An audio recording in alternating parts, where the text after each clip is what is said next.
datang dari sebuah malam yang panjang. Selamat datang dari campur aduknya rasa kegelisahan, ketakutan, dan kemarahan.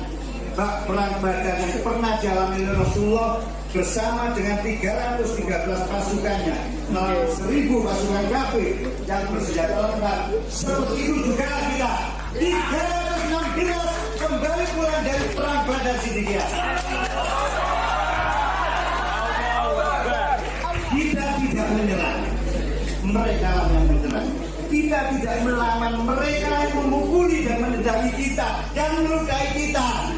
Kita hanya bertahan untuk harga diri kita sebagai santri-santri pesantren Siddiqiyah yang membela ulama warasatul anbiya, yaitu beliau sama guru kita Bapak Kiai Muhammad Muhtar Mufti Syekh Muhtarul Al-Muhtar.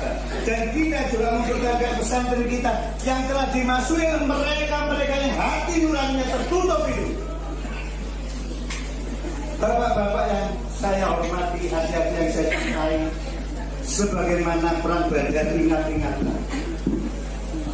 Setiap tetes keringat teman-teman semuanya yang ada di sini, setiap kesakitan, pukulan, dan tendangan yang sudah Anda terima, dan setiap darah yang menetes dari luka tubuh kita, itu semua demi kejayaan Siddiqiyah, demi kejayaan Indonesia Raya.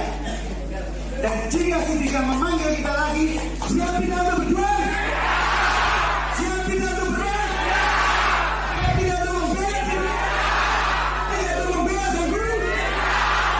Insya Allah meridhai apa yang kita lakukan ini, ya, dan ini akan dicatat baik di dunia sebagai sejarah perkembangan pelestarian Siddiqiyah dan sampai nanti di akhirat, dan insya Allah meridhai kita semua. Pagi ini telah bersama-sama kita di depan teras kediaman beliau. Amin. Beliau untuk mempertahankan Siddiqiyah ini, jiwa raganya siap. Kita murid-murid Siddiqiyah pun melakukan hal yang sama. Siap. Jiwa raga kita siap. Siap. Ya, Jamal. Kita semua tahu bahwa sesungguhnya dari awal permasalahan ini adalah rekayasa fitnah. Kita semua tidak menghendaki adanya kriminalisasi pesantren. Siddiqiyah ini ditanamkan cinta tanah air. Maka hari ini jika ada pihak-pihak yang akan mengkriminalisasi pesantren, siapa? Rekayasa itu demikian kuat terjadi. Bagaimana mungkin sebuah kejadian ya, tahun 2017 baru dilaporkan tahun 2019. Tidak ada saksi mata, tidak ada bukti. Inilah rekayasa. Siap. Maka siapapun tidak pandang bulu yang ingin melakukan kriminalisasi Siddiqiyah, maka kita akan lawan. Assalamualaikum warahmatullahi wabarakatuh. Om Swastiastu, Namo Buddhaya, salam kebajikan, salam rahayu, selamat datang, selamat berjumpa lagi bersama Gus AA dalam channel Tanda Tanya Politik, semakin gila semakin asik. Kasus pencabulan seorang anak kiai kepada beberapa orang santriwati memang sebuah kejadian yang sangat memilukan sekaligus memalukan, apalagi dengan oknum dari anak kiai yang bersangkutan selalu melarikan diri dan selalu dilindungi oleh pihak pesantren. Memang ini sebuah perbuatan memilukan sekaligus memalukan, bahkan mungkin memuakkan. Saya yakin seluruh umat Islam, bahkan rakyat Indonesia marah. Kok bisa-bisanya kejadian pencabulan terhadap beberapa orang santriwati bisa dilakukan oleh seorang anak kiai? Memang ini sebuah tindakan yang memilukan sekaligus memuakkan. Apalagi ketika kita melihat video ngajak perang dari para santri, para alumni, para pengurus dari pesantren Siddiqiyah ini, karena dianggap oleh mereka bahwa kasus ini adalah rekayasa. Kasusnya sudah sejak lama 2017, kenapa baru diungkap sekarang-sekarang? Ini tambah bikin kita semakin marah, semakin muak, dan semakin jijik mungkin. Kenapa orang salah kok dilindungi? Kalau misalkan tidak salah, kalau misalkan dianggap fitnah, pakailah aturan main yang berlaku. Ikuti arus, jangan lawan arus. Wa anihkum bainahum bima anzalallahu wa la tattabi'u ahwa. Putuskanlah semua perkara berdasarkan Al-Quran, jangan pakai hawa nafsu. Jangan ngajak-ngajak perang, jangan nuduh yang aneh-aneh. Ikuti arus dan bermainlah di arus tersebut. Buktikan kalau memang kasus itu fitnah, buktikan di pengadilan. Kalau misalkan kasus itu benar adanya, ya sudah, terima dengan lapang dada. Nggak perlu sampai ngajak-ngajak perang, bikin fitnah yang aneh-aneh lagi, negatif thinking yang aneh-aneh lagi. Sebab kalau kita melawan arus, kita yang hancur. Kalau pesantren Sidikiyah melawan arus, pesantren Sidikiyah yang hancur. Karena jujur saja, kasus ini sangat memilukan, memalukan, menjijikan, memuakkan. Kok di pesantren sampai ada kejadian seperti ini?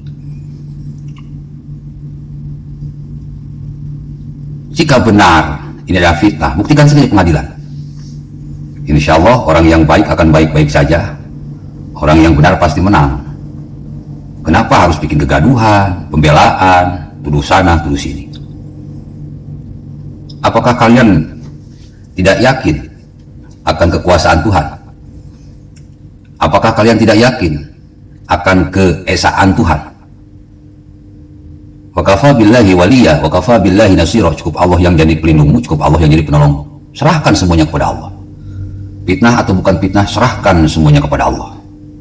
Buktikan di pengadilan, apapun hasilnya kita harus terima. Ini kritik saya buat pesantren Sidikiyah. Gak perlu melawan arus. Ikutilah arus dan bermainlah dengan arus. Jika benar itu fitnah, akan terbukti fitnahnya. Jika itu bukan fitnah, akan terbukti bukan fitnahnya. Hasilnya ya kita harus terima. Dan yang kedua, saya terkaget-kaget ketika pesantren Sidikiyah dicabut izinnya. Yang begitu juga bro. Masa anak kiai yang bikin sebuah kesalahan, sebuah aib, pesantrennya yang dicabut izinnya, pesantrennya yang dibubarkan? Nggak lucu. Pesantren Sidikiyah bukan teroris, bukan pesantren teroris. Pesantren Sidikiyah tidak membahayakan bangsa dan negara.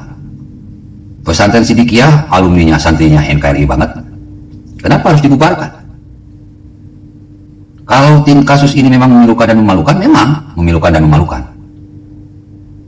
Tetapi ini cuma kelakuan oknum. Dan itu sebuah kehendak Allah. Tidak semua anak kiai pasti jadi kiai. Tidak semua anak guru pasti jadi guru. Tidak semua anak presiden pasti jadi presiden. Tidak semua polisi pasti jadi polisi. Bisa saja berlainan. Mungkin kiainya baik, bagus, teladan. Tapi anak kiai kan belum tentu jadi kiai. Beda bro. Tidak semua, tapi pasti ada yang tidak jadi kiai.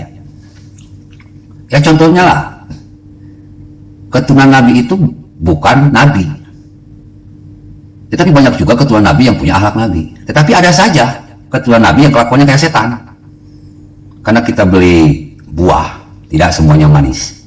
Pasti ada beberapa biji yang masam, bahkan mungkin busuk. Wa khalaqnakum azwaja, Allah menciptakan di suatu berpasang-pasangan. Tidak semua anak kiai pasti jadi kiai. Tidak semua anak kiai pasti berlaku baik. Pasti ada saja anak kiai yang busuk, yang nakal, yang arogan, yang jahat. Kalau mau hukum ya hukum aja anak kiainya. Kenapa harus hukum pesantrennya? Toh pesantren ini menghasilkan orang-orang yang baik, menghasilkan calon-calon ulama yang memang NKRI banget. Jadi tolong kepada Menteri Agama, ralat pencabutan izin pesantren Sidikiyah. Pesantrennya gak salah. pesantrennya gak salah. Yang salah itu hanyalah oknum dari anak kiai yang memang melakukan tindakan yang memalukan tidak hanya untuk pesantren Sidikiyah, tetapi juga untuk umat Islam secara keseluruhan, bahkan untuk bangsa dan negara Indonesia secara umumnya. Hukum sajalah anak kiainya kalau memang bersalah, vonis saja anak kiainya kalau memang bersalah. Kalau tidak bersalah ya dibebaskan. Ingat, kita hidup ini dituntut untuk berlaku adil. Apa itu berlaku adil? Bisa menempatkan sesuatu pada tempatnya, bisa menyelesaikan suatu permasalahan tanpa ada hati yang terluka. Jika badan terluka, pasti ada harapan sembuh. Tapi jika hati terluka, kemana obat hendak dicari? Jadi intinya berhati-hatilah. Kenapa harus menutup pesantren Sidikiyah? Mau kasus ini benar, mau kasus ini tidak benar, tidak ada hubungannya dengan pesantren Sidikiyah. Ini murni oknum anak kiai yang melakukan tindakan kriminal. Maka fokus pada satu titik saja, jangan melebar ke titik yang lain. Jangan berbuat zalim kepada yang lain. Ingat, ala laknatullah ala zalimin, Allah melaknat orang-orang yang jahat. Assalamualaikum warahmatullahi wabarakatuh.